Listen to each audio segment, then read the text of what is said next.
Good morning students. हम पढ़ रहे हैं नंदिनी, और नंदिनी में हम पढ़ेंगे पाठ 10, जिसका नाम है डॉक्टर APJ अब्दुल कलाम। इस पाठ में डॉक्टर APJ अब्दुल कलाम का इंटरव्यू लिया गया है और उनसे क्या क्या प्रश्न पूछे गए हैं ये हम पढ़ेंगे और उसका उत्तर उन्होंने क्या दिया है। रामेश्वरम तमिलनाडु के एक अल्प शिक्षित परिवार में सन 1931 में जन्मे प्रोफेसर अबुल पाकिर जैनुल आबदीन अब्दुल कलाम ने रक्षा वैज्ञानिक के रूप में ख्याति अर्जित की।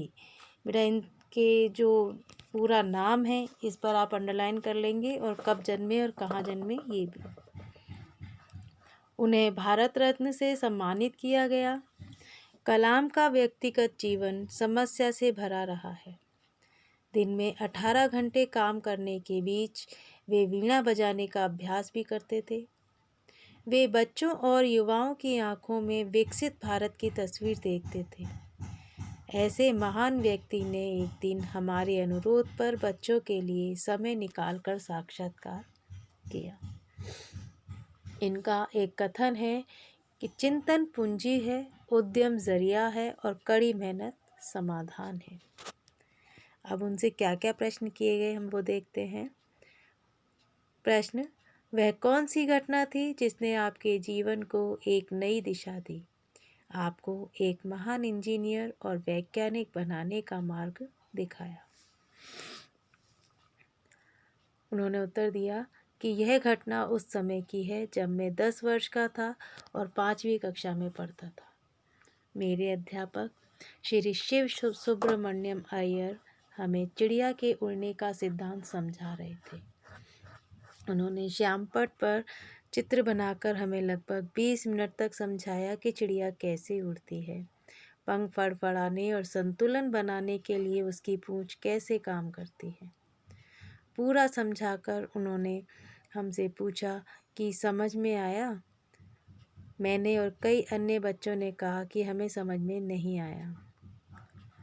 इस पर क्रोधित होने के बदले वे हमें समुद्र तट पर ले गए।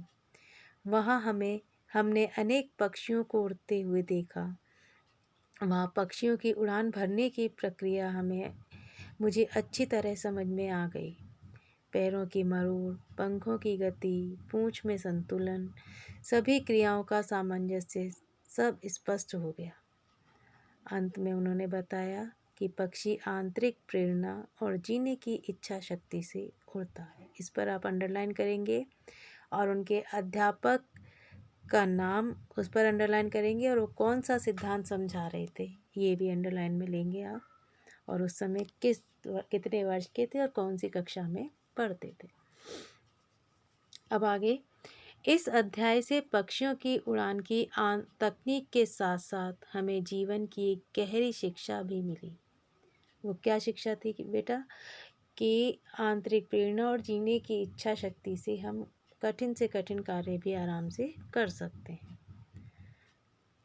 सैद्धांतिक ज्ञान को उदाहरण द्वारा ही पूर्ण शिक्षा का रूप मिलता है। और एक शिक्षा ये भी थी कि सैद्धांतिक ज्ञान को जब तक हम उदाहरण के द्वारा नहीं समझेंगे तब तक हमें वो अच्छी तरह से समझ में नहीं आएगा।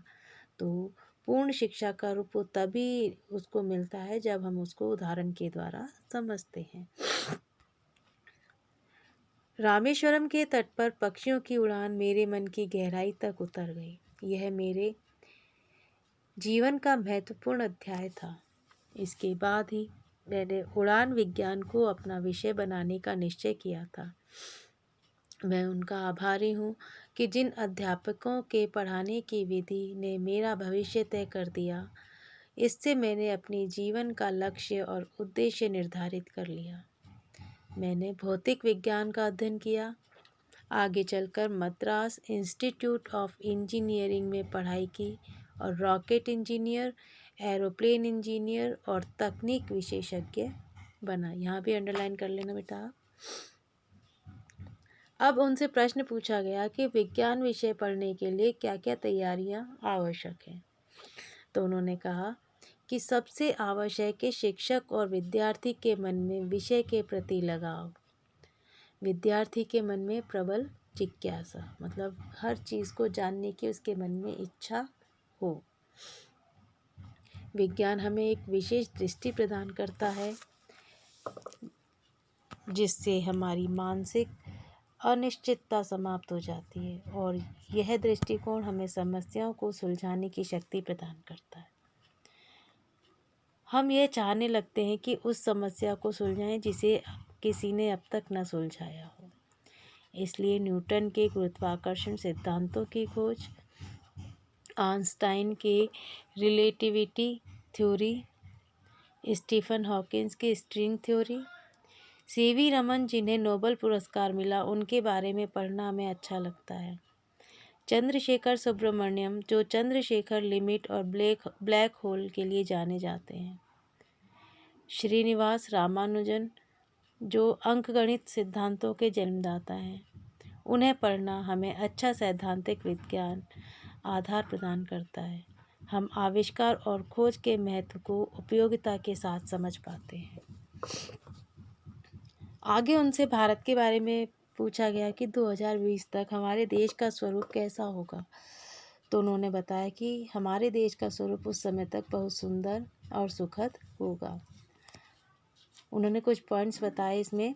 गांव और शहरों की विभाजक रेखा समाप्त हो जाएगी। समान वितरण के तहत उद्योगों को पर्याप्त ऊर्जा और गुणवत्तापूर्ण जल आपूर्ति होगी।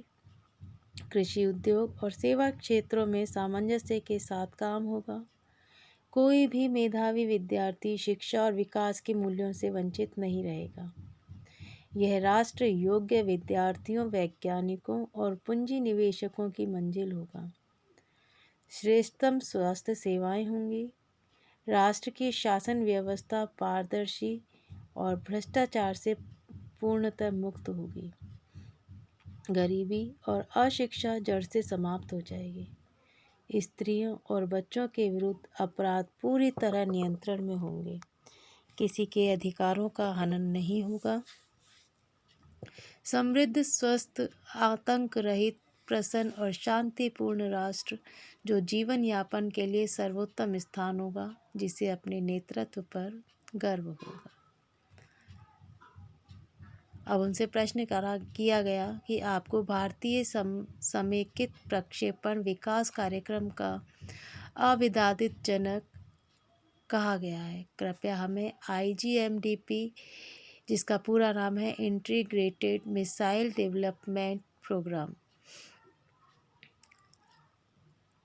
इसके बारे में या इसके विषय मुख्य 5 परियोजनाओं के विषय में संक्षिप्त जानकारी दीजिए।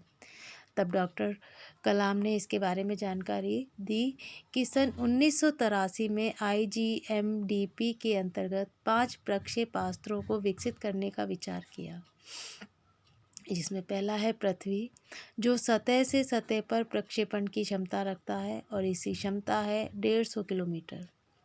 आकाश, मध्यम दूरी का प्रक्षेपण जो सतह से हवा में मार करता है, इसकी क्षमता है 24 किलोमीटर। त्रिशूल, त्वरित प्रतिक्रिया की सतह से हवा में एक छोटी दूरी का प्रक्षेपास्त्र है और इसकी क्षमता है 8 से 10 किलोमीटर। नाग, टैंक विरोधी निर्देशित प्रक्षेपास्त्र और इसकी क्षमता है 4 किलोमीटर। अग्नि, तकनीकी प्रमाणक प्रक्षेपण प्रणाली और इसकी क्षमता है बैलिस्टिक मिसाइल। इसका उदाहरण है, पिछले 25 वर्षों के दौरान 2 प्रक्षेपास्त्र प्रणालियां विकसित हुई हैं। इनका प्रयोग भी किया गया। आकाश को हमारी वायुसेना ने आपूर्ति के लिए मंगवाया और पृथ्वी व अग्नि के अनेक रूप हैं जो विकसित किए गए और इनके प्रसारण की पूर्ण तैयारी है।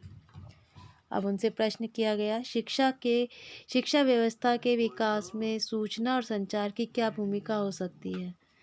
तो उन्होंने बताया कि दूरस्थ शैक्षणिक कार्यक्रम को देश के प्रत्येक क्षेत्र में सफलता से व्यावहारिक बनाने के लिए 3 तरह के कार्यक्रम आवश्यक हैं: संपर्क, प्रसारण और उत्पादन एवं उसका प्रसार। जो संपर्क को 1.5 लाख टर्मिनल्स के साथ जोड़ने की क्षमता रखता है। देश के दूसरे भाग में ब्रॉडबैंड और बेतार के तार संचार माध्यम से जुड़े हैं। ये सभी माध्यम उत्तम साधन हैं। जब हम सारे देश को संचार माध्यम से जोड़ने में सफल हो जाएंगे तो शिक्षण संस्थाएं जो विद्यार्थियों और शिक्षकों का प्रत्यक्ष और परोक्ष दोनों तरह से संपर्क साधा जा सकेगा। इस संपर्क में व्यापक शिक्षक अभियान चलाए जा सकेंगे। इससे हर क्षेत्र के लोग लाभान्वित हो सकेंगे। आगे उनसे परमाणु शक्ति के बारे में पूछा गया कि परमाणु शक्ति का संबंध अधिकतर विनाशक बम के रूप में ही होता है। इसके सकारात्मक या रचनात्मक प्रयोग के बारे में बताएं। तो उन्होंने बताया कि परमाणु शक्ति का प्रयोग ऊर्जा उत्पादन और उत्तम कृषि के बीज प्रदीपन हेतु भी किया जाता है। अब उनसे प्रश्न पूछा गया कि आपको कर्नाटक संगीत का अच्छा ज्ञान है। एक वैज्ञानिक होते हुए इस दिशा में आपका रुझान कब और कैसे हुआ। तो उन्होंने बताया कि जब मैं सेंट जोसेफ कॉलेज में पढ़ता था उसी समय संगीत में मेरा रुझान बढ़ने लगा। मुझे MS सुब्बुलक्ष्मी और C भादुड़ी निवास अय्यर का संगीत अच्छा लगता था। मैं अपने मित्र सांथम के साथ तिरुवर त्यागराजा उत्सव में संगीत सुनने जाता था। हॉस्टल लौटकर हम इसी संगीत के विषय में बहुत सी बातें करते थे। और लास्ट प्रश्न उनसे किया गया था कि भारत के भावी कर्णधारों के लिए आपका क्या संदेश देना चाहेंगे आप। तो उन्होंने कहा, मैं भारत के कर्णधारों से यही कहना चाहता हूँ कि किसी भी युवक को भविष्य से घबराने की आवश्यकता नहीं है। अगर उसने अपना लक्ष्य निर्धारित कर लिया है तो समय बहुत मूल्यवान है। सदाचारी बनो।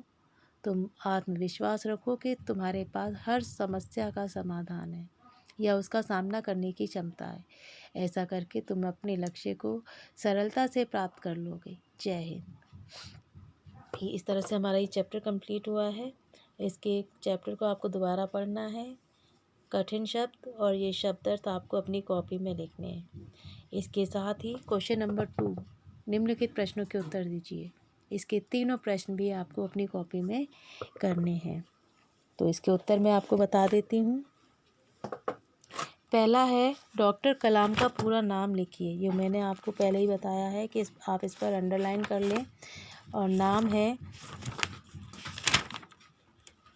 प्रोफेसर अब्दुल पाकिर जैनुल आबदीन अब्दुल कलाम। दूसरा प्रश्न है, डॉक्टर कलाम 5वीं कक्षा में पढ़ रहे थे, उस समय अध्यापक महोदय क्या समझा रहे थे। तो आप पूरा आंसर लिखेंगे कि जब डॉक्टर कलाम 5वीं कक्षा में पढ़ रहे थे उस समय अध्यापक महोदय उन्हें चिड़िया के उड़ने का सिद्धांत समझा रहे थे। तीसरा प्रश्न है, डॉक्टर कलाम के अनुसार 2020 में हमारे देश का स्वरूप कैसा होगा। तो आप लिखेंगे, डॉक्टर कलाम के अनुसार 2020 में हमारे देश का स्वरूप बहुत सुंदर और सुखद होगा। और आगे के प्रश्न हम अगली क्लास में करेंगे।